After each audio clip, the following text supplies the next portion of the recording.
Hello guys, welcome to my blog channel.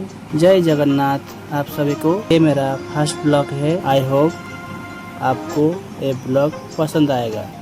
तो फ्रेंड्स, ऐसे तरह का काफ़ी ब्लॉग आते रहेगा। तो फ्रेंड, मेरा नाम है विश्व। मैं उड़ीसा का छोटे से गांव से बिलोंग करता हूं। अभी हम जा रहे हैं एक छोटा सा मार्केट में दिवाली के लिए पटाखा लाने के लिए।